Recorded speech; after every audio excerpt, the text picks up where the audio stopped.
They were learning all about my T-shirt habit, Cari, because remember how Mike and I used to do the whole T-shirt thing. And I was telling them I had hundreds of T-shirts, but I pared it down. I was going to say, what'd you do with all those T-shirts? Most of them I gave to charity, the Goodwill. Did you wash them at least? Of course I did. I'm not going to give somebody a stinking ass T-shirt. I don't know about you.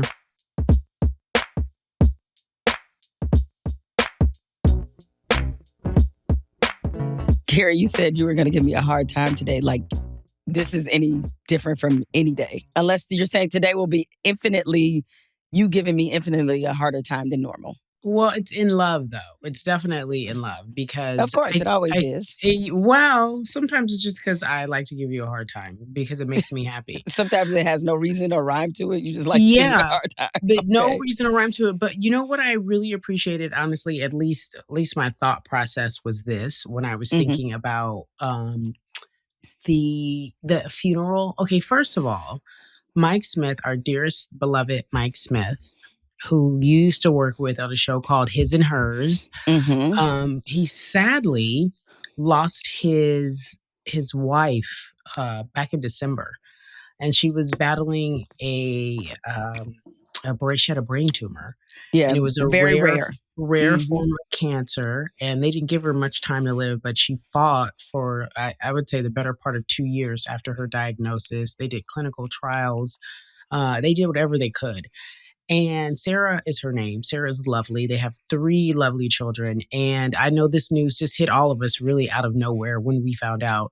I honestly had just spent the summer with them in Martha's Vineyard, probably 6 months after I found out about it. And I was like, this is so awful. And you always ask these questions like, why? But every time we talked to Mike seemed to be in good spirits. He really was. And so he had this lovely, lovely memorial that Jemele and I went to. It was a ESPN reunion of sorts, right? People who work there, who still work there. We ran into a lot of folks, and she was so loved in her community. They were like, it had to be 500. How many people do you think? 300? Easily. I think closer to 5.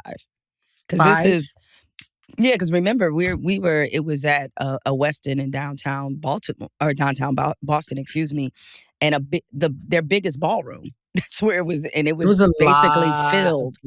A lot of people.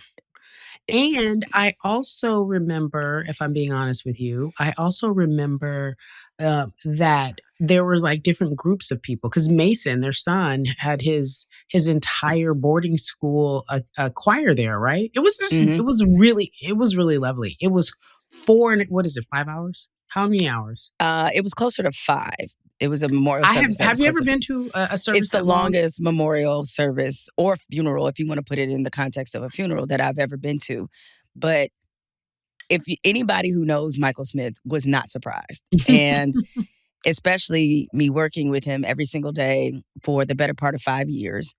And we used to jokingly call, I used to jokingly call Mike a beautiful mind. Because if you've seen the movie, you see like Russell Crowe is like this, this genius whose mind just works very differently, but he's just completely, sharp and all this. And I think from what I recall in the movie, it's a bit of a depressing movie as well. But, Mike really likes, he always fashioned himself as like a super producer.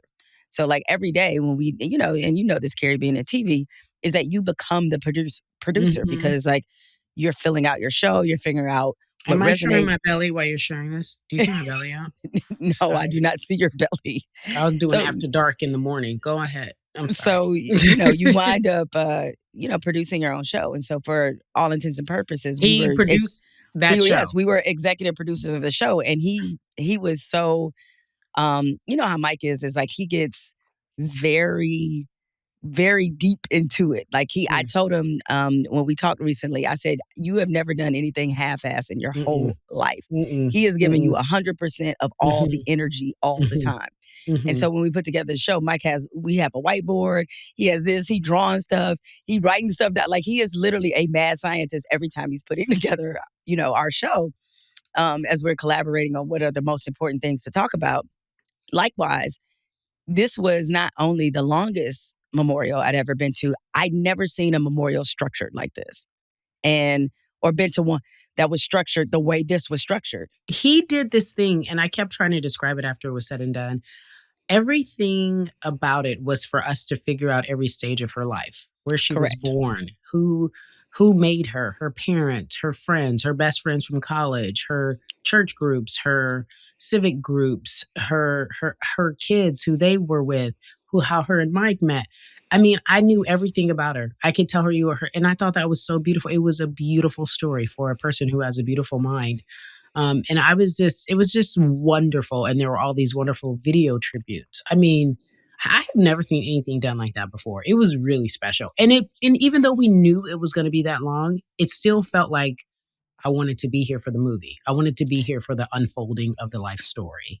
Yes. And Mike, and as you said, that was the part that was really incredible with how it was structured, is that a lot of times you go to services, like this, and you may get a little bit of what the person's life was like and what they were like. People will tell stories, but he had full on panels of people who were talking about the different ways in which Sarah touched their lives and what she meant to them. So good. The opening panel was the one he had with Sarah's parents and her siblings. And so through that, you got to learn what kind of child she was and what her family loved about her. And so it was all very wonderful and very personal, but also very emotional. I mean, those video tributes about took me out every time. And it wasn't just Did that, but they? they did. Like those video tributes, especially because the first one that they showed of her, which was about 7 or 8 minutes, I think, long, they included a lot of pictures from our wedding. Mhm. And of when, all of us took pictures together, Sarah dancing, them dancing together, like all of the things, like, people being happy and embracing the good time that everybody had. And so it was just, I didn't expect that. I had no idea that they would be using that many photos. And when I was talking to Mike briefly before the service concluded, when during one of the sort of, it wasn't necessarily a stop down, but it was like, I think the choir was performing. And so he was off to the side. And because we had to catch a flight, and it looked like we were going to have to leave the service early, though we didn't. And I was talking to him, and he was like, yeah, I used those photos. He said, because it was one particular photo that he used of Sarah. And he was like, he's like, I think that's the best photo she's ever taken. And I was like, No. and it touched me so much, just that was, in a very small way, part of the sort of larger story of the celebration, of her life. But as much as you pointed out that we knew about the cancer battle, and the thing is like when somebody's going through something like they were going through, you toe this line between being concerned without being intrusive and forcing them to like constantly answer your questions. They're going through enough. So you call in every week or whatever, like, how's she doing? And as he said, I think in memorial, one of the most complicated questions he always had to answer was, how is Sarah doing? Because on a different day, on every day, it would be very different. And so as much as the what I knew about this, about their journey with this awful disease, the video in which he details what she went through for those 2 or 3 years was devastating. It was really, really devastating. And especially, but he considered it more of a celebration. Just because, like you said, Cari, this was something that was supposed to have killed her a long time ago. And she fought and she won major battles against this disease. But it was just really hard for me to see all of the things that she had to endure in fighting. I mean, it's a testament to her spirit, to who she is for sure. But when you think of the picture of who she was, and then you see like her learning to have to rewalk again, all these physical things that happened to her as a result of this battle, that was tough. And if you notice during that part of it, I actually got up and left. And I don't know if you knew this, but I did. I got up and left because I needed to regroup. Because if I didn't regroup, them tears start coming, I will never stop. So I was like, let me leave, do a lap, as they say, come back, regroup. And yeah, because I had to do that because it was just a lot to kind of consume. Time for some comic relief, folks. Oh God, here we go. It's a funeral. Heaven forbid Jemele cry.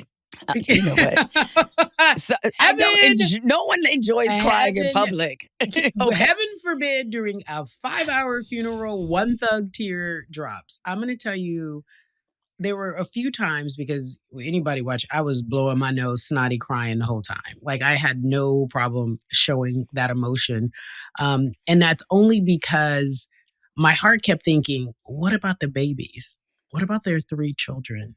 They'll never, ever, ever get to experience Sarah in different ways, and she won't be able to experience them. Like their first prom, their first date, their first real relationship, the wedding, all of these memories. And it just broke my heart. Like I was in, and also because if you know Sarah, you know she is such a love. You're like, God, why her? Man, I hate to ask that question, but why her? Of all the people, then I started doing this, struggle game in my mind of who should be gone, And I'm right. in I my was going to say, mind, then you start making a mental list. You know who this could have really happened to, and we would be have okay a problem with it. Yeah, exactly. It'd be this person. And so during some of the most intimate moments, y'all, I'm gonna share this with our viewers and listeners. During some of the most intimate moments of the funeral, I know Jemele so well, and I know that she doesn't like to show public displays of affection. I'm the kind of friend that when we get off the phone, I'd be like, love you, friend. She'd be like, cool. or my other favorite, you'll be like, I'd be like, oh my God, give me a hug. You're like, oh, Cari, here's a hug. It's like, oh boy, this emotion again. And then during some of the really, really tough parts of the funeral, Jemele would be loudly talking to Michael Eaves, who also works at ESPN, who was sitting next to you. And you're like, oh my God, remember? And I was like, is she serious right now? I was like, I'm going to really fight her. And you were having cracking jokes in the funeral because you needed some levity. I was like, and then when it got too heavy, I know you did walk out. And I was like, oh, this is serious. I will also mention, I understand that because, having just lost my grandmother, a lot of the funeral was really just a reminder of what grief is. It's love unplaced. Where does all this love go that I have for this person? Where do I put it? How do I express it? And she's such a tricky little lady, that grief is, because it comes and goes. It'll hit you in spaces where you're like, wait a minute, I was just laughing 5 seconds ago, and now I'm in my closet crying while I'm picking out an outfit for the day. And I think Mike was so on a high because I know he felt that room. That room was filled with so much love. Hundreds of people came from all over. You took a red eye just to be there. Everybody was up all day, all night just to fly there and be there and then fly back home, in and out. But we do it again over and over because not only what Mike meant to us, but because we knew the kind of woman she was. And so I thought of all the things, it was really lovely. And I really did. And while I'm teasing you, I really did. I love that I was like, look at my friend dealing with her emotions in real time. I've never seen such a thing. It was fascinating. It was almost like a science project of sorts, where I... A science project. That's interesting. Interesting characterization of that. Let me tell you why. Because do you remember when we used to work in Bristol and Mike said, I was like, girl, you are crazy. You're like, I am not crazy. You're like, on a scale of 1 to 10, I'm probably like a 3. You crazy, Cari. And you kept calling me crazy, which I love because it's a wonderful characteristic of mine. But we went to Mike and I said, let's ask Mike. And this is when you guys used to be on the phone every day together, talk on the phone all the time together. Work all the time together. And I said, Mike, Jemele doesn't think she's crazy. And Mike said, shit. He said, and then you really and went in serious. And I was appalled. You were appalled. You were like, I'm like a 3, right? He's like, shit. It'd be your own people every time, every single time. And I was like, look at my friend's crazy showing right now. And everyone processes emotion differently. I totally get it because most of my friends are primarily in your space. Like they don't want to show emotion, like not in public and, whatever. It's fine, whatever that means. But I just started laughing because I was like, look at my friend. Look at her. I want to give you one big hug, but I knew you would have pushed me off you. That is not true, Cari. Okay, I would not. You would have did one of them hugs, the tight, don't touch me, I'm not gonna hug you back hug. the squeeze in the hello hug, and I was like, all right, I get it. But it was lovely. And may she rest in peace. And more importantly, I'm grateful that we had that time to be there and really honor her and learn so much about her. She was an amazing woman.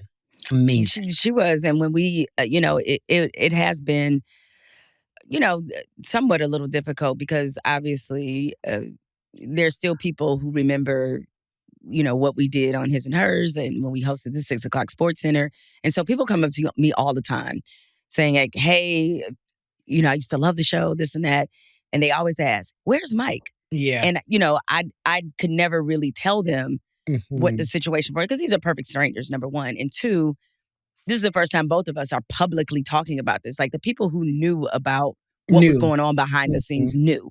Mhm. But I think out of respect for him, we certainly didn't want to make this into some kind of spectacle of, by talking about it. So even when I did media things and they would be like, "Oh, where's Michael Smith and what is he up to?" I didn't want to tell people or reveal like, well, he's the primary caretaker for his wife who is going through a very debilitating illness right now. So that is what Michael Smith has been doing. And I think that's another reason why, because he told me when I talked to him after the service that he was floored that we all gave him a standing ovation. And I was like, I don't know why you He were said floored. he was crazy, right? Yes. I was like, I don't know why you were floored. And I hate to say this, but the truth is, and this doesn't say that this doesn't happen. This is not a uh-oh. But what it is like, I think when we think about caretaker journeys, typically it's women who are centered in that. Like you know about the woman who you took care of your grandmother, right? You were a caretaker for your grandmother. And like we're used to seeing women do this, but here was, a man, a husband. And this is not to say that he is doing something that shouldn't be normalized for most people, but the unfortunate reality is that when you look statistically, there's an alarming rate of men who tend to leave their wives when they are engaged or when they're in a sickness of this level. It's like y'all can look up the stats. I'm not just talking out of my what. Yeah, It's like it's true. Because the men are ready to jump on your and head. I'm not trying to come for them, but what I am saying is that like typically when we see caretakers, it's usually women. At least that's usually what people are used to in their own families. And so I think part of the reason people gave him a standing ovation, I told him this, is because as again, my friend he never does anything halfway. And as he continued to say during the service, it was his honor to take care of Sarah. Said that over he said and that. over That's again. exactly what he said. My honor. It was my honor. He was like, I don't deserve any extra special applause or this. He was like, it was my honor to do that. And part of it is, how dedicated and devoted Sarah was. I mean, Mike got married, I think at 25, right? And so Sarah and I are the same age. So I think she was 30 or close to it. And so, they have spent a huge chunk of their lives together. And he knows that if the situations were reversed, Sarah would have gone through the ends of earth to take care of Mike. And so you see that love and devotion that they have for one another. And I think, and as I told him, that's what people were applauding. That's what we were applauding. And not only that, we know like this wasn't just it's a part of your vows in sickness and in health, but this was a different type of sickness. Like, watching someone waste away is not an easy thing to do. Like it's not for anybody. It's not for the weak. And so he did that with as much grace as he possibly could.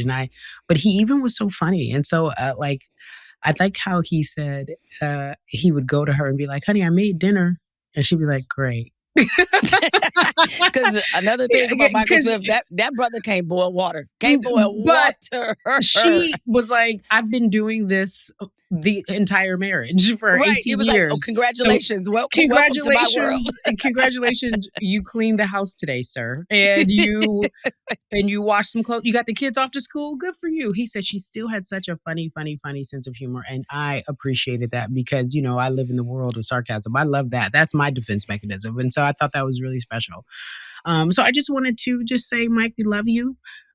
We're going to be here for you. You already know how we feel about you. Maybe he'll come on the pod one day and have some fun and make us laugh because he is known for being Mr. Funny Man. And for the folks, like you said, you guys had so many fans. I know that they would love, love, love, love to. They love this update and would love to know that he's doing good, and he seems to be as well as one could be in these circumstances. Yeah, and he is. He's handling it. I mean, of course, as you mentioned, he has 3 wonderful children, and that was another treat for me is seeing how the kids have progressed. And I think that was another emotional part of the service, if you recall, at the end when he thanked his children, and that What girl? was. What part of the service wasn't emotional? I know you're right. I, You're I right. was like, "What are you talking about?" You're Yes, right. there you go. They're Another, the crazy. you know, They're the of crazy the coming 30 back out. emotional parts. Yes, that is very true. You're like So, this one part where I like it was was crying only for. one. It was a one part like fool. We were crying for 18,000 hours. Although we did take a moment to talk about your boy Tiger. What was going on with him? We did. Because you know why? Remember, both of us, I CNN had called us. don't put me in there. I don't know what you're talking about. I didn't do No, that. CNN had called both Oh, of us to comment on Tiger, oh and we were yeah, both, but we were yeah. at this memorial, so like we Oh, couldn't I do thought it. you were about So to say we went upstairs to the bar and had a glass of wine because it was getting too much. we may or may not have done that, I but don't know about that. I don't know about. Yes, I I don't don't- recall. You're right. This is totally something made up, yeah. but. I mean, obviously, the news broke that Tiger Woods was in a rollover accident. He was arrested for DUI. People know the history. This ain't the first time on at this particular rodeo for You him. called it though. You immediately said I did. I was like, oof, I think this might be DUI. I was like, or But it- something but he didn't suspicion submit- of, allegedly. Exactly. Let me Well, say you that. didn't even think he was drinking. You're like, he's on something, which is why I believe he Yeah. refused to submit to a urine test, right? Because he did it. He did a breathalyzer. He was fine, from my understanding and what I read, what was being reported, but he didn't submit to a urine test. So then they just were like DUI because something was off. And then those 2 mugshots that they show side by side when he was arrested last time when him and his 1st wife got into it, and he was in cars, huh? And then he got into a car accident in Los Angeles, Pacific Palisades, That almost killed him. And then it's like, wait, what? And then another rollover. Like these aren't little incidents. Like twice you find yourself behind the wheel, driving a vehicle. And you can no longer function so much to the point it's always a 1-person car accident. What's going on? It's just him by himself in the car, right? No one else was involved unless he hit something, a tree rather. Did he hit someone, as in another vehicle? I'm not sure if he hit another vehicle, but much to your point in that history, just to give people an idea. So when he was arrested for a DUI in 2017, the police, because he was found asleep at the wheel of his car, You're talking about when him and his wife got into it, not the one in California where he was in the car accident. Correct? No, not the Okay. one. Because, well, it's like Because there were 3. There's 3 incidents. So 2009, I think, was the one with the wife, and then because then police noted that he was not coherent. Okay, so that's in 2009. Then in 2017, he got arrested again for suspected DUI. And this time they did run some kind of tox screen on him.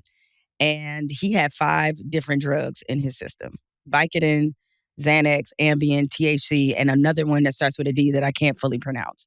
And so you are adding up all of these things. And it's like, hey, man, and to give Tiger some grace here What? is Okay. that a little bit, just a tiny bit, because he could have killed somebody in any of these incidents. Okay, so wait, somebody. I want to make sure I get this right. In 2009, he was cited for careless driving. Correct. 2021, and it was the severe single car crash where he was not arrested in either one of those incidents, but that in 2021 was when he flipped over and he was in the Palisades, That was right? Yep, that was the LA one. Yep. Okay, and then but in 2017, he was found asleep in his car, pleaded guilty Correct. to reckless driving. Again, that was another reckless Yes. driving incident, correct? And then in obviously 2026, just recently, 4 separate incidences. 4 separate incidents. Okay. And so that's why people are sounding the alarm. And I realize as well is that, he's had a lot of surgeries, and medically it's taken quite a bit. Fair. And so there has been at least some speculation that because of these surgeries, that this has sort of triggered a problem. I mean, we hear about it all the time.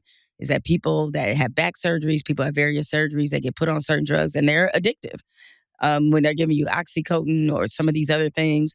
And, listen, it's only so much grace you can give somebody, especially if they're choosing to get behind the wheel of the car.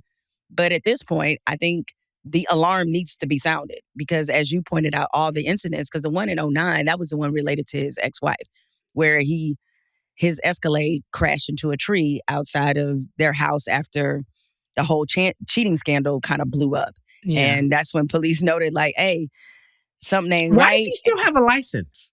Don't you? What is it? I don't know. I've been arrested. Because he's rich. That's why he still has a license. Well, Cari, can you stop asking silly questions, please? Okay, go ahead. And even though he might be originally arrested for a particular charge, you never know what this winds up getting pled out to. Like, what does it become a misdemeanor? Does it become this and that? But I mean, this is at a point now, and especially, I'll be honest, I had this thought because Tiger Woods is involved in that indoor golf league. And I saw him I think they were talking to him because I think he's one of the owners of one of the teams, and he actually chose to play recently in one of the events. Mm-hmm. Regardless, I looked at his face, and there are certain signs in his face that don't look right to me. They just don't. And you know what? That's the blackest thing you don't ever say. They don't look right. Folks, y'all stay analyzing people. Am I wrong? You know what? I can tell the way he barked to the left. That he don't look right. Look, we're going to show the mugshot that he had in one of the previous incidents versus now. Yeah. And I'm just saying that when you see his face, something don't look right. No, he looks, but he's always looked, to me, different.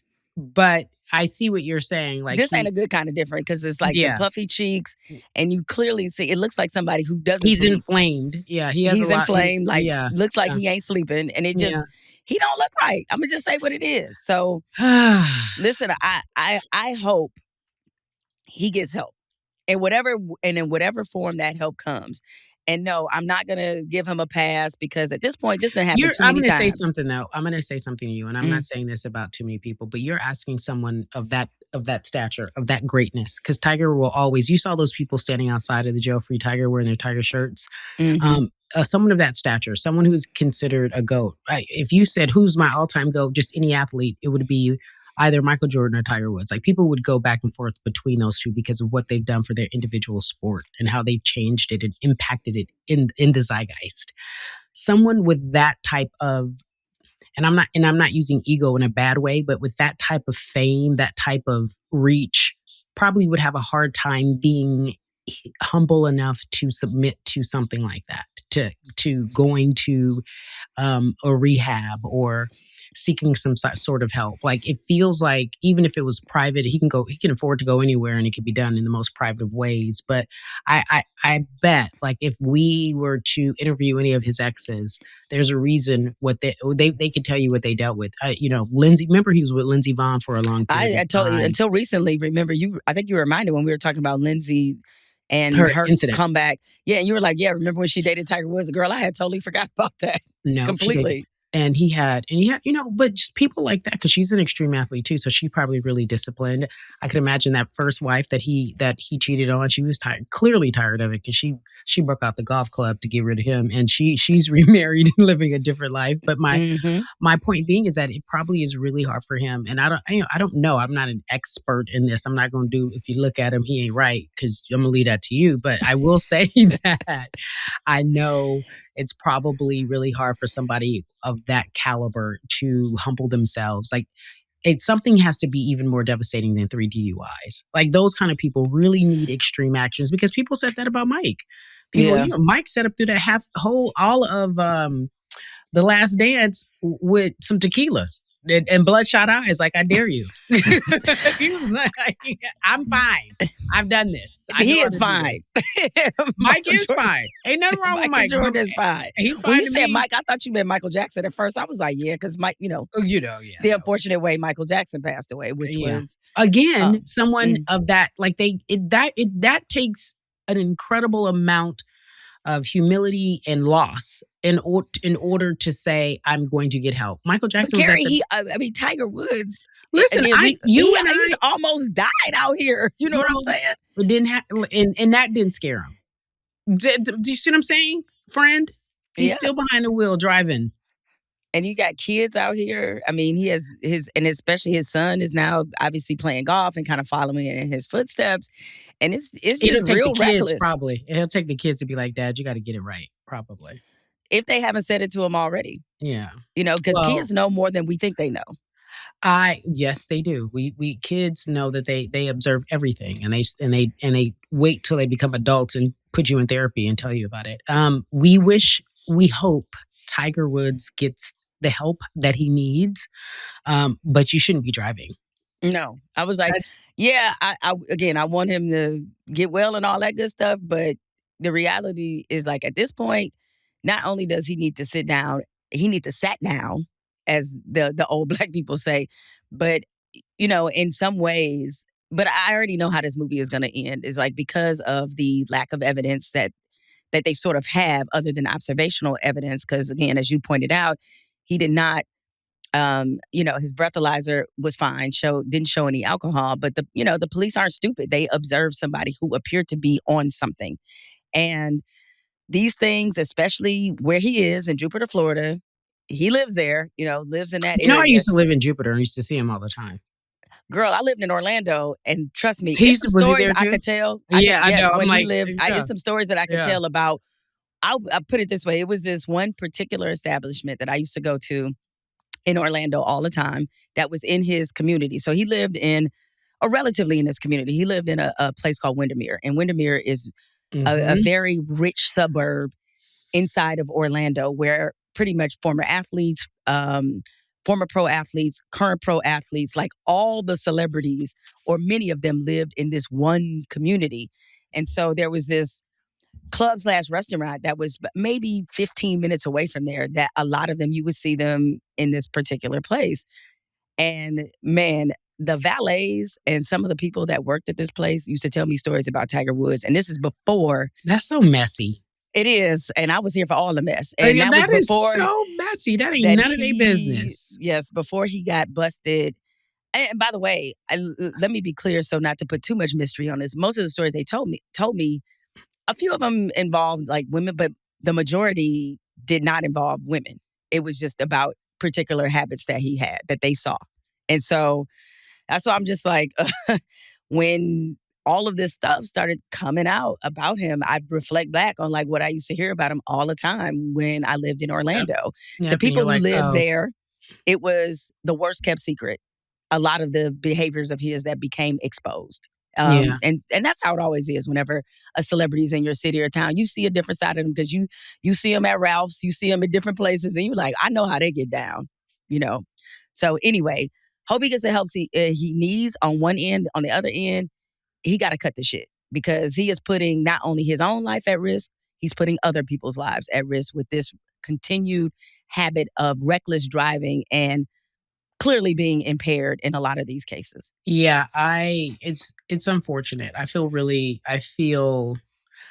you don't like to see your heroes fall in real life. Like and I mean that in the sense that I really enjoy Tiger as at the top of his game, and when he's winning, golf is better.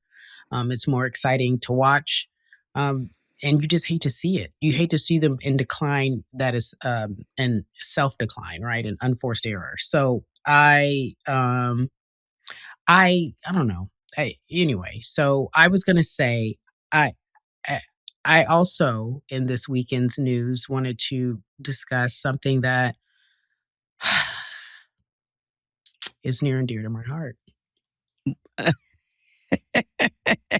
What would that be, Cari? My Bruins is going to the Final Four. Michigan State got put out. It's just First so of all, wonderful. We have nothing to do with this, okay? We're not your rivals. Your boys got put out. Yes. We're not rivals, but I like to talk. As was Duke.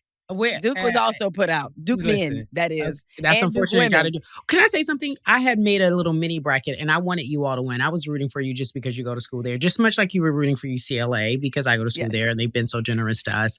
But that first half really put me in a pinch. Okay, I first was of all, Cari, you are on a disturbing level underplaying this. Ladies and gentlemen, flagrant and funny community. Let me just tell you, I happened to be on the phone with Cari during this first half. And when I tell you unhinged behavior, you will the things I heard coming out of this woman's mouth, I was like, oh my, clutches pearls. I was like, because Cari would do this. You I, ever been what, on the phone with somebody who has like road rage and you'll be talking, taking a normal conversation, like, girl, let me tell you, I went to the grocery store, eggs was out of control, the chicken breast was crazy, and the person on the other line is like, yeah, prices are high right now. Hey, that's mother, not, I- bleep, bleep, son of a bleep, and you'll be like, who is That's this not true. person? And this was I Cari. don't. This was I don't. Cari No. Renetta Champion when it came to watching UCLA. We talking about the show. We talking about, other things. And just randomly, she would be like, you better give us our ball. That's our ball. I was like, oh my God, Cari, are you okay? One, you might Yes. be exaggerating. Oh, I am not exaggerating. Two, you hear this voice that I'm giving now. This is the Yes. voice I was giving while watching Oh, the that game. is not the voice you This were is the giving voice I was giving then. while watching the game. Hey guys, No. the game is so good. That is the voice I was giving while watching the game. No, as you all know, I have zero chill when it comes to my teams, which is why I prefer to watch things at home. And as you all know, also, I've been going through this back and forth with my neighbors. I'm waiting for a note. I'm waiting for an email today to say, she was screaming bloody murder because Oh, I they was definitely losing. told on you They yesterday. definitely They told on definitely me told on you. because I was screaming bloody murder. Like I was like, is this for real? And by the way, we love Kara Lawson in the sense that we worked with her at ESPN. She had a great basketball career at Tennessee. I think she's amazing.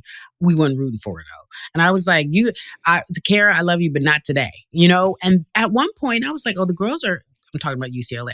The girls was balling, but then they got nervous. They just lost their center. And I was like, we have to refocus. We can't do that against Texas. We just can't. It's not going to, like, if we really want to win it all, we can't do that. Like, it's just not going to happen. We got to come out there and punch people in their mouth. We got to strike early. We weren't hitting the three ball. It was just a lot going on, but we finally settled. Thank goodness. I want to know, what I want to know when we get Coach Close back on the podcast? What she said during halftime. That's what I want to know. Did she threaten to take some of their NIL money? What got them together? I want to know. She was like, y'all not doing y'all jobs. And so somebody ain't coming back, but it was a really good game. I think everybody did what they were supposed to do in terms of the one seeds and moved on, right? I don't think there was any upsets. The only upset was Duke. Duke and UConn. That was a crazy upset. Oh yeah, and if there are only at this point, especially in our divisive times, a few things that rally us together as Americans, and one of them is when Duke loses in the most humiliating fashion. People were I happy. mean, People were happy. Oh, I was torn because I am not the biggest fan of Dan Hurley. He's an I excellent was about coach. to say they were happy, but they hated it was Dan Hurley. It was like, because no one really fools with Dan, right? Yeah, right. and then Duke as a staff, record label, and a crew. I just hate them. Just can't stand them. And it is really Duke men because it's funny because I don't have Christian that same Laettner energy at all. He has a word with you. He wants to have a word with you. He said you gotta. But I think our dear friend Bomani Jones put this in the perfect context is that the reason that at least a lot of Black people can't stand Duke is because they have kept some of the greatest Black real teams Black down. teams from winning a championship. The white boys been killing them Black boys for UNLV with years. Larry Johnson and Stacey Augman after getting their ass whipped by 30 in the previous championship game. The very next year, here come Duke winning it. The Fab Five, they didn't win a title. They went up against Duke. It's like all these celebrated for the culture teams, Duke has sent away. And we like, nah, not today. Cold-blooded. Cold-blooded. So they lost, and it was one of the most miraculous shots. Yeah, Brandon Mullins. Crazy shot. He said the best thing at the end of when he was being interviewed. He goes, I passed the ball. I guess he didn't want it. He passed it back. We only had 3 seconds, so I just took the shot. I said, oh, he just dogged his teammate. Teammate was scared. Teammate was scared. That was like low-key shade. That was low-key shade. He said, I passed the ball. He didn't want it. I took it back. Then I said, we only got 3 seconds. You gotta love that youthful exuberance when you just don't know better. You're just like, you know what? I'm gonna just take the shot. Yeah, but by the way, it's those naive moments when you don't know no better and you don't think, you just play ball, and that's when those great moments happen. And he was like, he goes, I'm just glad that shit went in. I said, yeah. I said, first of all, I want to know if there was money on this game. How much money have people lost? I was waiting for all those, and then the reactions of like the crews who were watching it in studio were legendary. They were amazing. Grant Hill, Bill Rafferty, yes, the Duke radio call. By the way, I one time worked with Bill on this event, and they said this almost took Bill out because Bill did look like he was Bill up there. His chest. Bill was like, "Is this the big one? You know, what's that on Sanford and Son?" Yes, we saw Elizabeth. I'm coming. Yes. I don't know what's going on with that. Anyway, he's a saint. Yeah, Bill Rafferty is a saint. Bill Rafferty, one of my favorite people of all time. He's the nicest man ever. Yeah, many reasons. Okay. But yeah, no, congratulations to UConn and the upset. You and everyone's just happy Duke is not in it. That's so bad. That's cold-blooded. So the men and the women went home. So we'll see y'all next time. They did not advance, nor did they survive. Aww. I know. Oh, I have a legitimate awe for the women, but no, you don't. No, you don't. I don't. I just don't. No, you don't, because we going to Arizona. We going to Arizona. You don't feel bad for them ladies. Oh, I don't wish they were there now at the expense of your team. But what I'm saying is that I don't get joy out of sort of seeing, because I want to see Kara Lawson. She's so good that I think eventually she's going to get a championship. Meanwhile, the Duke men, y'all can lose to the end of time, and I really wouldn't care. So it's just like, let me dance on your grave. Sure. Kara's going to have her time. She's too good. She's too focused. She's excellent at what she does. Congratulations for this run. She was really upset at the gamesmanship. She got mad that old girl tied her shoes so that they could review the play. She was losing her mind. I said, that's a genius move. That's called high IQ basketball. You employ it the next time. She can employ it the next time. Learn the game. Those are the critical moments. That separates the boys from the men, the girls from the grown women. Like, you have to understand how this goes when you get to this level. I'm talking all this shit because we won. Because if we didn't win and it was vice versa, I'd be complaining. You be complaining. You'll be like, how dare that Duke player tie her shoes? She knew what she was doing. I'd be calling foul. Wait. I will agree. I might have been a little too loud on the phone yesterday. Oh, might have. Okay. Just a smidge, huh? Just an octave or so higher. Did you call it an octave, or is it an octave? It should be octave. You're right. We be on here speaking Ebonics. We do. Sorry, that's my Detroit country accent coming out. It's just an octave. I said incidences. You were like incidents. I was like, okay, yeah, I made it plural. Okay. They know what we're talking about. You get the picture. You understand. Y'all understand what we're saying, Cari. I know we only have a few more minutes left, so I'll give you the choice here. Since we were talking about fallen heroes earlier, do you want to get to this whole chili thing, or are we? Yes, I do want to get to the chili of it all. The chili, as in what is her name? Rosanda Chili. I don't remember her last name, but y'all know her as Chili from TLC. She's gone viral, been in the news for all the wrong reasons, and she has been exposed and outed as a Trump supporter. Now, this is something I don't follow her on social media, so I had no idea. But you know how the Twitter detectives are. Listen. They told me I had lost a pair of shoes 2 years ago, and they found them for me. And they found them. I was like, these must be the same. The Twitter detectives must also be the Dateline producers, because the Dateline producers going to get to the bottom of it. They pulled a white van up at the crib and had on white jumpsuits. Yeah, and they were like, and they had my shoes in a plastic bag. They had found the evidence, and I was like, thank you. You know what I mean? Because they found Ray Lewis's white suit as well. You know what? See, ma'am. Now, ma'am. Now, Pastor Ray is trying to get over that. now, ma'am. You know who they ain't found? And it's not even no joke. I had something's weird, because if you haven't found Savannah Guthrie's mother, I'm like, where is Twitter? When we need them? Twitter needs to be up on it. That's the Yeah, next case that they seriously, need like to this crack. is I mean, it for real. makes no sense to It me. doesn't. But anyway, I digress. Yeah, so they found this out about Chili. They did. So they announced this big tour of it was going to be, or it is, TLC, Salt and Pepper, and In Vogue. You know, the ladies of our youth.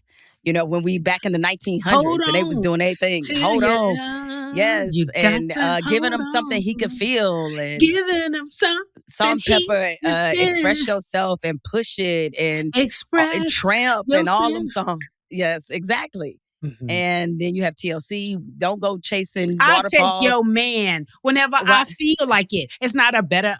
It's a It's a damn damn promise from promise. me to Ooh. you and your sex Uh, life too. If you get another lover, I I take take him him too. too. Okay, all right. Don't get me started. Don't get me started. I'm started. Go You ahead. are started. Okay. Go So ahead.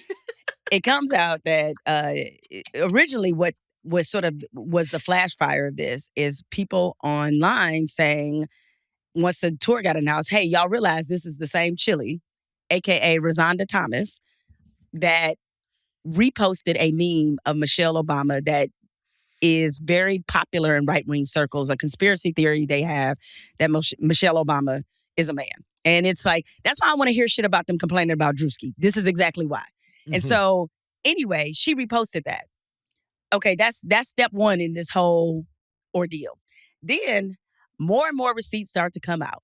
And somebody then pulls some FEC filings, which shows if you've donated to political campaigns. This is all public record. And it turns out that she has given to Donald Trump numerous times. A total of $900. $900. She's also given to Ted Cruz. So it was 17 right-wing contributions. Then they were like, oh no, we ain't done with you yet. Then they start pulling the some of the stuff that she's liked on Instagram, all right-wing stuff. She follows Donald Trump. She follows Tommy Lawrence. Well, she follows, I thought she followed Donald Jr. She does follow yes, Donald I'm sorry, Trump? Donald Trump Jr. Correct. Okay. Byron Okay. Donalds, like all the familiar right-wing characters she following. Tommy Lauren. And so she puts out a video statement that did her no good. And a written statement where she's like, she said that Michelle Obama repost was an accident, that she don't know how to work her phone all of a sudden. And her thumb slipped and it reposted it. Okay. Although I have accidentally reposted things. We've too. all done that. I was going to say, I have definitely done that. So I can see that happening. However, I know how the algorithm works. And what happens when you're already scrolling that content, because I can tell you, in my algorithm, nothing about Michelle Obama being a man has ever popped up because I don't follow that stuff anyway. So it doesn't pop up. So you already had to be following a lot of that for that material to be in your feed. And so she's like, I'm not a MAGA supporter. I just support causes that are important to me. And she started talking about veterans and sex trafficking. Girl, ain't none of them political campaigns she donated to got anything to do with all of those things. None of them. She could have gone to a sex trafficking organization that specifically deals with that. She is donating to political candidates. And I'm sorry, what I don't like about it is if you're going to stand on it, stand on it. To me, it says everything about what you voted for or what you support. The fact that you can't even say the shit publicly. That should tell you everything about what you have done. And so to me, at this point, considering the receipts, which all line up with the fact that, yes, you are MAGA and yes, you support Donald Trump, just stand on business and say, this is who I supported. Yeah, I voted for him. Yeah, these my people. And just deal with the fallout as opposed to insulting everybody's intelligence and trying to pretend like what we see is something that ain't obvious. Well, I will say this. I do not like to kick a Black woman when she is down. Like that to me was where I was torn. However, yes to everything you said. 100% agree. Here's where the issue became a little more personal because just last week on this podcast, you were like, oh, I got to jump because you were trying to get us tickets. And you made some news because you went viral for going at Ticketmaster for not allowing you to upgrade. And it kind of hit some viral news here and there. And we got it all handled. And we as a crew, the Machete crew, our crew of ladies were heading to the concert. We planned it. We were excited about it.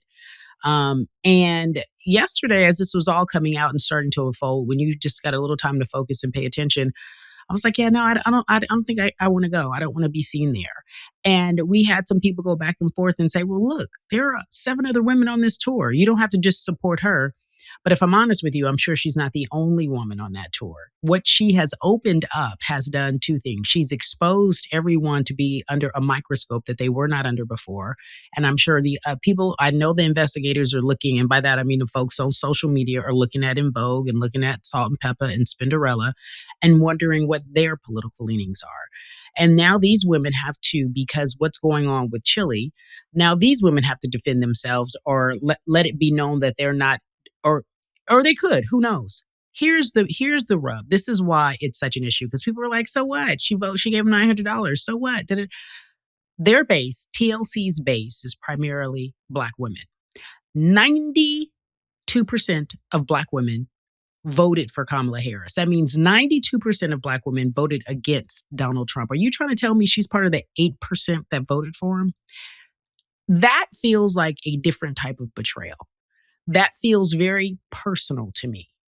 And in this time that we live in, at least for me and morally and how I lean, that means you and I are not the same. We are two different people. And I don't want to support you. Even though I came to support these other women as well, it still looks as if aesthetically and financially, I am supporting you. And there will be those who say, but you're still, because we've had this conversation, you're still on social media, you still watching TV, you still support a lot of these, you still getting a Tesla if it comes and pick you up as an Uber. Like you're not. I ain't doing all my that, point being, my point but being I know is what you that mean, though. Yes. We live in a world full of contradictions, and there are things that we can't avoid to function in today's society. But what we can do is take our dollars and say, I'm not going to certain places. And that's our way of saying we will not support, which breaks my heart because I am a fan of TLC. I love their music. I grew up on that music. Same with In Vogue, same with Salt and Pepper. But this particular incident feels extremely personal to me because, yes, it is a sisterhood. And yes, I think you should be aligned knowing that what we are fighting against is an ideology. It's an ethos. It is something that is trying to take away everything that we have fought for as a community and as a culture. And if you don't align yourself with us, then I can't align myself with you. If you think you're separate and set apart, great. So am I. I'm not coming to the concert. And I went back and forth and I was like, we should just sit this one out. And I know that I didn't want to overreact, but the more and more I thought about it, and then the more and more I realized that video she put together, it just seemed, first of all, it made it worse. It felt totally like she made it worse. It felt like she was lying. And I want to give her the benefit of the doubt. I think she was. Well, I think she was clearly lying. She only addressed the reposting. She didn't address Correct. her She didn't address the contributions. political campaigns. She only addressed the money she gave. Yeah, she didn't address where she leaned. And then she said, she wrote, "I'm not a part of MAGA and I don't support anything they do." But I'm like, but you do, right? And by the way, she didn't say like I don't support Donald Trump or anything like that. Right. And to me, if she didn't support him, it's what she didn't say. It's what she didn't say that I was paying attention to. Exactly. That's what everybody was like. It's what you didn't say. Like, don't word salad us. And you can't play, oh, I didn't know, and you're innocent, and you don't know computers. What? We're too smart for that, to your point. Then it starts to feel insulting. And so now she's like, I'm confused. I don't know what's going on. I don't believe that. Not in this world. Same. Not in this day and age. You don't know what's going on. I mean, we are in the most polarizing times that we know of our recent memories. And I'm sure that you aren't that far off from how old we are. And this is something, you live in the South. You know better. You live in Atlanta. Atlanta's the South. I don't care what anybody says. But I had those same folks say, well, you went to the Boyz II Men concert. Remember, Jemele, we up there taking roses from Boyz II Men. And people are suggesting like, well, we've heard that there were MAGA leanings there. And the one we knew about, remember, tell a story about what happened. And it was... You go ahead. Okay, I'll tell it. And so, and I had not heard of this, to be honest. I didn't know, I didn't have the backstory. But some of us that were in the group that went to see New Edition and Boyz II Men and Toni Braxton did. And there was apparently some speculation that Wanye of Boyz II Men is a Trump supporter. And sure enough, and I had not heard this, so I didn't know. After the concert, when we're talking to them, our dear friend Angela Rye straight up confronted him about this and asked him, like, do you support Trump? He got being all nice to us, like, hey, and this and that. The first question she had for him was, you support Donald Trump? And his answer, he used the expletive, was no. Okay? And he was like, no, not at all. Blah, blah, blah. So look, he could have been lying. Maybe he was, who knows? But I know one thing. We was raw enough to check him about it and say, or not we, Angela was raw enough to be like, hey Yeah, man, because I need to know. we not that gangster. We was trying to enjoy No, ourselves. she We didn't want no confrontation. She was, and she was not playing around. Yeah. And so that speaks to how we're in such a different political time. And certainly had I known that there might be some right-wing leanings among the groups that we saw, I'm like, well, how right-wing are we talking about? Like, what are we doing? Because that would not have made me feel good at all. If any of those members of the group or Tony Braxton, if they had the same history that Chili does, apparently, I would not have wanted to go see that concert. I could just, and look, I couldn't have done it. Listen, of course not. And you wouldn't have been up there taking roses in front of folks, documenting and so had your husband mad at you. But that's beside the point. I digress. Look, she may come out and explain this all away. That I don't know if that's going to change my opinion. I reserve the right to change my opinion, but it feels like a different type of betrayal. And I know people are like, that's not right. You could resell the tickets. It's not that big of a deal. But it's just so disappointing. I'm not angry. I'm just disappointed. Yeah, because and people need to recognize the time that we're in. It's like, yes, if it would have come out years ago that she supported George W. Bush, we would not have cared, right? No. This is a different type of president, a different type of time, a different type of Republican Party, and MAGA is a different type of brand. H or W? I mean H or W. Like I don't think anybody would be tripping. So it's not just about that. But real quick, I want to bring this up too because that H had a crush on Michelle, or was it W? It was W. Yeah, it was W. Okay, but that's not what I was going to bring up. Because another thing that sort of happened in this discourse, it's like they happen simultaneously. Nick Cannon then comes out with his. I'm not. Jemele, are we serious? Are we surprised? It's not that you're surprised. It's. I think what it is the ability to be loud, wrong, and stupid all at the same time. And look, God bless Nick Cannon and his career that he's had. He's had a fantastic career. But I don't think a lot of these celebrities, I'm gonna keep it 100. A lot of these black celebrities in certain spaces do not understand the harm that they are doing when they come out uninformed, misinformed, and using their platforms in a way that do nothing but frankly, they do nothing but enable the forces against us. So they can point to you and say, look, Nick Cannon said Republicans freed the slaves. So his two big statements, like everybody else ain't read a fucking history book, was Republicans freed the slaves and the Democratic Party, the KKK started the Democratic Party. And they'll run with that. And they will run with that. And they will be like, all he was looking for is a justification to support Donald Trump. Because he then also, in this same podcast interview that he did, is say that, oh, I like what Trump is doing. Like, he getting everybody together. He cleaning house. Go sit down somewhere, Nick Cannon, for real. Because this is so much bigger than the scope of your, frankly, unintelligent and shallow responses. Jemele, I'm with you. Like, and I know we're going to wrap on this. I am with you. After we posted that video of saying that we had some nuance on The Bachelorette for different reasons, not so much we're defending her, but we're like, it's the patriarchy we can't stand.